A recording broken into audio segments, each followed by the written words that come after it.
Hey guys, so we have the info for the incoming Blue Kaioken Goku for Global. So it's Global first Dokkan Fest, we already know that. And now we are able to see what his full kit is. The first thing I just want to talk about are the categories, because he's on like what, 7 teams? So Representative Universe 7, Universe Survival Saga, which I'll get into later. Realm of Gods, Pure Saiyans, Full Power, Goku's Family, and Kamehameha. I think he will be insanely good on all 7 categories. I mean, some of these are kind of interlocked. Like, I think these 3 are kind of like very similar in certain ways. Same thing with Kamehameha and Goku's Family, but I mean, you could tweak like some of the characters you bring here and there for some of these categories, but I think overall this guy's going to see a lot of use overall, just like on all these teams. So that's really good. He's on a lot of categories. He kind of reminds me of Evolution Blue Vegeta in that sense too, because he's just viable on like so many different teams. The first thing I want to just take a look at are these stats here, because this attack, I believe he has the highest attack stat in the game, discounting EZAs and LRs, which is ridiculous. So they did mention in the Dokkan Now video that they wanted this guy to be more of an offensive-based character, which definitely looks like the case. But his defense is actually not low either. I think most, if I'm not mistaken, I haven't looked at this, so I might be wrong, but I think most Dokkan Fest exclusive characters have below 6,000 defense. So this guy's going to be lacking in the HP department. That's fine. HP is not as valuable as these other 2 stats are, which is good. So he'll have like higher end stats as compared to other Dokkan Fest exclusives, which is really good. The one thing I do want to make clear is that I think the one downside with this guy is he didn't need some of this. Like, this leader skill is not great. This is, I think, only the second time ever where we saw a standalone Dokkan Fest exclusive unit, so not dual Dokkan Fest, that did not introduce a new category to the game.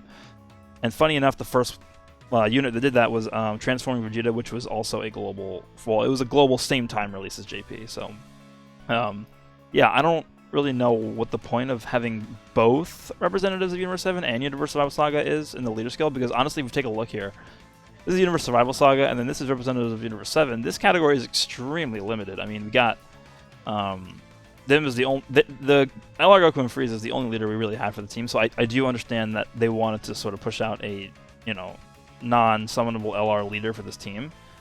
But the only difference we're ever going to see, pretty much in this category, is if they decide to ever push out more units from like the Universe 6 versus Universe 7 tournament, which could happen. I mean, we could see, I don't know, like a new Piccolo from there, maybe like a new Frost that isn't full power Frost, maybe like a base form Goku. I honestly don't know. Maybe, I don't know, any one of those guys could come. So I mean, if they decide to like go through that, I mean, actually that wouldn't make sense, because it would only be Universe 7 guys, right? So I don't know, like base form Goku, new Piccolo, maybe, I don't know, like a sleeping Boo support. No idea. Maybe they'll decide to add, maybe they'll decide to put some Beerus units on here. That would be cool. But yeah, that's really the only difference between this category and the Universe Survival Saga, so it's not really that relevant.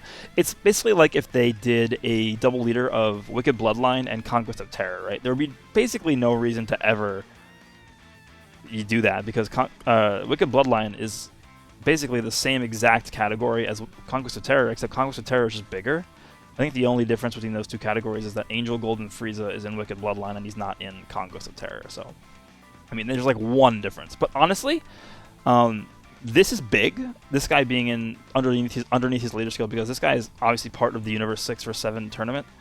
And with this guy's EZA, he's going to be an insanely good linking partner for the new Goku, which I think is probably one of the reasons why they actually went and added this to his leader skill. So I think in total they share 30% attack and like, what is it, like 3 ki, which is definitely good enough. But yeah, I mean, the leader skill is pretty much my only tripe with this guy. I think they could have done better with that. Let's just go ahead and keep looking. So yeah, I mean, it is attack and defense was 170, which is good, so I like that. And then his super attack effect, I think it's on this page. Yeah, so it greatly raises attack and causes immense damage. So he literally greatly raises his attack, which is exactly what this guy does, except he doesn't sacrifice HP. And you guys might be thinking, like, oh, this guy's sacrificing HP is pretty bad, so it wouldn't matter. But actually, if you take a look at his active skill, let's actually go over here for a second. We can just skip around over here. One of the conditions that he has for his active skills, he needs to be below 59% HP, which I've actually seen a lot of people saying that they think that's a really bad condition, when in reality, it's really not at all. I mean, if you take a look at Kid Goku, that's pretty much exactly the same conditions that Kid Goku has, right? And I have no issues ever getting Kid Goku's active skill to activate. I mean, there is this additional thing where he needs 3 or more representatives of Universe 7 categories on the team to activate it, but I don't think that's really that difficult to do, because if we take a look at the category, I mean, you're going to be running this guy, you're going to be running this guy. I mean, even on other teams, right? So let's just say like Pure Saiyans, you can run Evolution Blue Vegeta, you can run this Kaioken Blue Goku, you can run UI Goku. So it's like it's not like you're like scrounging around for options, right? I don't know.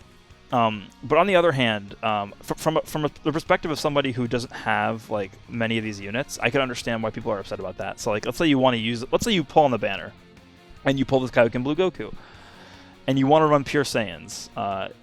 If you don't have this guy, or if you don't have this guy, basically you need like out of these 3 and this guy, you need to have like 2 of them. I assume most people are going to have him by now if you've been playing for any period of time. But there are people who might not have any of these 3 because they're exclusives, which might be a little bit annoying because then you wouldn't be able to activate his active skill. But I assume the banner that he's going to come on is going to have Evolution Blue Vegeta, and it's going to have UI Goku. I know UI Goku has been on a ton of banners like throughout the past year or so. So I know a lot of people are going to be disappointed about that, most likely, but I do think it's highly likely. I mean, he's going to activate part of his active skill. He's on the category. He's on both of his categories, so I think the chances of him being there are very high. But again, I don't think these overall conditions for the active skill are bad at all. So there's really 2 things that I'm not sure about for this Goku yet. The first one is the way this active skill works. I mean, you guys can correct me down in the comments if it's been confirmed. But I've heard people say that they think this is going to work like a B-Pan's active skill does, where he just gives everybody 30% like extra attack, like just baseline. But the way it also could work is, I don't know, let's pull up like LR Goku, like the first LR Goku. Take a look at him here. So his Spirit Bomb super attack has the exact same wording, right? I think it does. Allies attack plus 30% for 1 turn. Allies attack by 30% for 1 turn. So it's worded exactly the same boost. But this guy barely does anything. Like, this effect barely does anything when compared to B-Pan's active skill. So I'm thinking that's what this is going to be like. I think if this was like B-Pan, this would be way too powerful. Like, way too powerful. Because you also have to factor in the fact that he greatly stack raises his attack every time he super attacks. So, I mean, how is that going to factor into active skill? Like, I don't know. Maybe it's going to be ridiculously busted. Maybe he's going to do 10 million damage on his active skill. It's hard to tell. We're going to have to test him out when he comes out. But the second thing I'm not sure about, you go over here. This last part of his passive. So, plus an additional attack, plus 59%, and attacks effective against all types when performing a super attack, if HP is 59% or less, once only. So the thing I'm not sure about, which, again, you guys can feel free to correct me in the comments if you know, I'm just speculating that this is going to be encapsulated within his active skill, and I assume that when performing a super attack, I assume that will activate off of his active skill. I hope it does, because if not, that's going to... I don't want to say cripple, but it's going to make his active skill do a lot less damage than it normally would. Because with this factored into his active skill is always going to be doing super effective damage, and it's always going to be getting that additional 59% attack. So I hope it gets factored in, but there's a chance that it only gets factored in from a normal super attack, because this is when performing a super attack. So it doesn't say active skill, but I don't know. We'll see. If that does get factored in, though, this guy is going to be hitting dumb hard. Like, this is the best active skill in the game, I think, if that's how this is going to work. Plus, with the fact that if this activates like B-Pan's active skill, like this guy instantly becomes like the best 2R in the game. But other than that, I mean, his links are good. A little bit disappointing he doesn't have prepared for battle, but I don't think it'll be that big of a deal because he does have Tournament of Power. And I think, like, 75 to 80% of the time you're going to be running this guy alongside other, you know, Universe Survival Saga units, which all have the same link. So, and if not, I mean, over in a flash, you can just pair him up with this guy. They both share over in a flash, so they're both going to start out with 9 ki, which is fine most of the time. So overall, this guy's looking really good. And then something else, the last thing I just want to talk about real fast is the fact that he has a decent amount of defense in his kit too. So he starts with 59%, and then he gets an extra 59%, you know, through getting attacked. And the way this second part of his passive works, so this first part is start of turn, and whenever you have part of a passive that is start of turn, and then another part of the passive that is middle of turn, so this activates whenever he's hit, which is obviously not at the start of the turn. They multiply into each other, and then so this guy is not going to just simply have 118,000 defense. It's going to be higher. It's going to be like 150 something. So defensively, he's not bad. He'll probably have like over 100,000 defense with no support on the team, which is, you know, it's not crazy good, but it's not like Tech Hit, who has like 2 defense. So I don't think, you know, when they said that this guy was going to be offensively based, I was kind of scared that he would be a lot like Tech Hit, who has literally no defense and just is all offense.